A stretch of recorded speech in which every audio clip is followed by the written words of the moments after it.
All right, so here's my my little speaker box I made just for a mock-up. Inside of that box, I have one of these modules. It's got Bluetooth receiver, 250 watt channels, and a 12 volt input. Running it, I have it wired up. Bunch of alligator clips happening right now, but I should start from the power outside. So from the wall, you got a regular old USB, micro USB cable going into this little charging module for a regular old, like one of those generic power bank, you know, buy up the store. This little power module, I went and figured I could use those things to run this power. So I went and bought a whole bunch of them. You can buy them like in sheets of 5. So I bought a bunch of these things for like, I think I paid like $4 or $5 for those things. And this came in on Amazon. I have an alligator clip. 2 wires go to, well, you get 2 sets of wires here, positive and negative. One goes to one of those batteries. This is our standard lithium ion battery, 18650, which is the same kind of battery that's in that power bank, same kind of batteries in your power tools, also the same kind of battery that's running Tesla cars. I think there's something like 6,800 of these inside of each Tesla.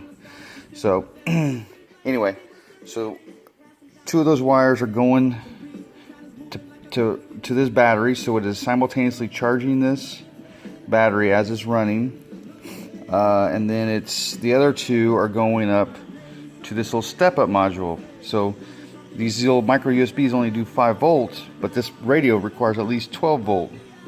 So I had to use this thing.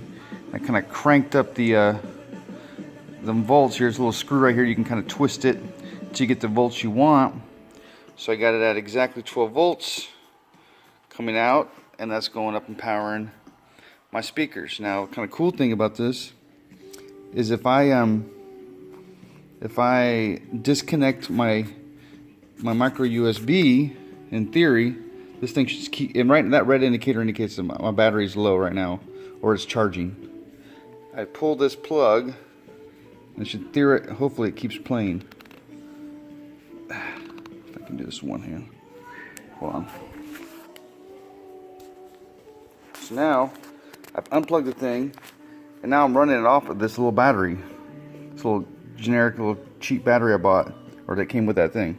So I went and bought a whole bunch of those things too, because now I can run this whole operation off one of these little, and it says there if you can see that, it's 3.7 volts, and I'm running a 12 volt deal. I modified the voltage that comes out of it. So I bought a whole bunch of these off of Amazon. I gained for like $2 or $3. I bought these little lithium ion batteries. Or I could have taken apart my power tools or my hoverboard or iRobot or whatever the heck else you got. All of those things run the same batteries. So there you go, man. This thing is totally so now I have all these alligator clips just to kind of run the wires. You know, I want to make sure it'll work, but this whole thing operates, so I can stick this thing inside this box and put some micro USBs. This thing will simultaneously charge batteries for you, and charge your battery and play your radio. So pretty happy with this, man. Pretty stoked. And I went and got some waterproof speakers today so I can make some kind of an outdoor rig for another similar type project. So hopefully this turns out pretty good.